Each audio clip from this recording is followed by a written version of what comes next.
Hi there, it's Chris. It's early in the new year, and it's a really good time that lots of people are starting to reflect on what they did last year and set up the year ahead. Very typical activities and actions to be going on at this time of year.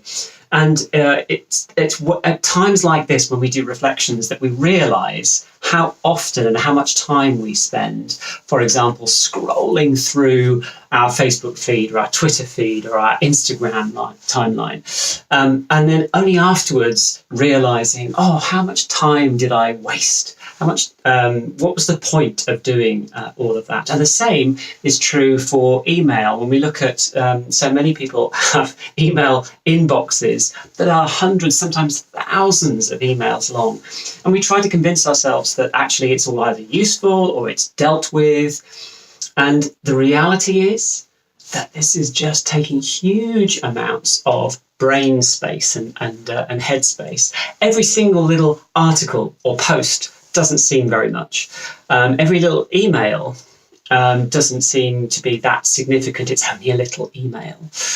But actually, if you look at nature, you see the same thing happening with remarkable effects. So take an ant's nest, for example. Now, an individual ant is a tiny thing. It's really weak. It has no, in the scheme of things, it's no great threat on its own. But when they combine together, that nest of ants, that whole family colony of ants, becomes a force to be reckoned with. And the outside world, they have a great protection and a defence, and they're very successful against the outside world. Now, I'm not suggesting a conspiracy theory here about Facebook posts or emails, but the same thing happens, right? Look at the Facebook posts, and every one, not so much of a big deal, but collectively, they're very, they get the result they want. So when you're scrolling through your, say, your Facebook feed, for example, and you realise that you've been scrolling for 10, 15 minutes, an hour maybe, it's an interesting question I heard the other day. Are you using Facebook? Or is Facebook using you? Interesting, right? Because Facebook needs eyeballs to serve their advertisers. So actually, if you're just scrolling, how much time are you wasting? And are you being used by the system, right? And the same is true for your emails, right? If you've got an inbox full of emails, every single email, it's like an ant, no big deal.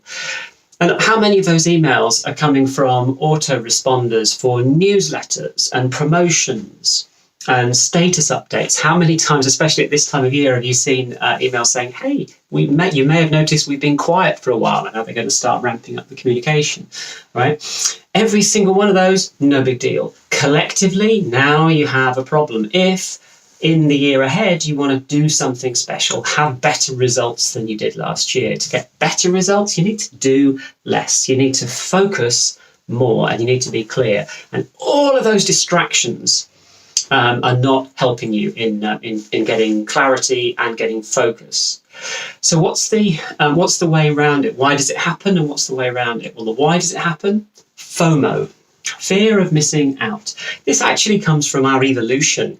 It used to be really useful to know that there's a particular predator waiting for us at that bend in the river, so we could avoid it. So information could be life-saving and certainly protection. So there would be useful bits of information being shared, right? And now, maybe in the next newsletter that this person sends, there'll be something useful in it. And it's always the hope that there's something useful next time, and the fear of missing out, FOMO, that makes us say, well, okay, I'll stick with it. It's time to change that habit. But how do you do that? The answer is filters. Hence, I've called this FOMO and filters. Filters, especially if you're using the Gmail interface for your email, but the same functionality applies in the other formats too. But filters are so massively useful, and I'm sure they're hugely underused. Right? You can have a filter for. So when you get an email in, instead of clicking the unsubscribe button, because I know we should, but we don't want to in case, right? I don't now. Personally, I don't use the unsubscribe button. What I do is I've set up a filter for this email, when I'm on this list, or it's coming from this person, this email address, maybe even the whole domain, I just set up a filter. And the filter, the first thing that I will do on that is say, skip the inbox. And now I'll never see it again. But there's other things you can do in that using filters. So you can say, skip the email box in the inbox and delete. And then it's gone. You can say skip the email box and that's all. So it stays within there. So I can find it if I want to. It's not gone forever. Right? It's just not taking my attention in my inbox. You can do other things with filters, like you can apply a label, you can move it to a particular folder, you can forward it automatically to somebody who should be receiving these emails instead of you. A whole load of other stuff. Right? They're brilliantly useful, but massively underused, I think. And when you get into the regime of setting up filters, personally, I've got literally hundreds of filters set up for different emails senders, and it just creates, the result is it creates an inbox that's very clean, very focused, and it's only got the ones that I know that I really want. How do you overcome FOMO? Well, I can still go and look at them. I can still find them if I want them. Right? But and if something prompts me, oh, did you see that email from someone the other day? No, I didn't, but I can search for it. Oh, there it is. I did get it, but it never got my attention in the first place. So filters on, especially through the Gmail interface, but using the same idea in other email platforms, hugely changes the inbox effect. Same is true on Facebook. You can use notifications and only refer to those. You can hide from timeline. There are plenty of other tools that exist within these platforms. We just have to overcome that evolutionary desire not to miss out. Right? And when we can do that, we get clear and clean, and we only see and we only get affected by and attracted to what really matters. I hope that's useful. Now, I have developed this practice myself because I just had an inbox that was horrible. This was a long time ago. And now I practice inbox zero, but filters are the key to that.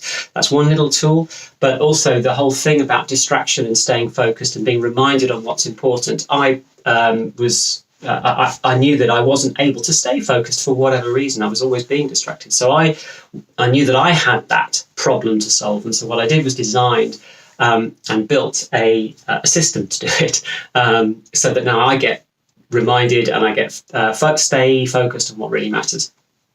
And that system's available. I thought, well, it works for me. I'm finding it really useful. And now lots of people are using it. I'm thrilled that they're doing so. There's no charge.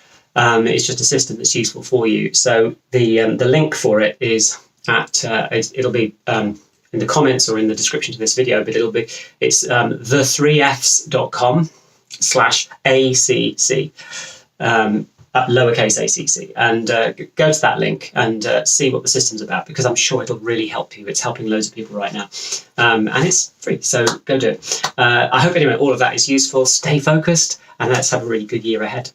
Bye for now.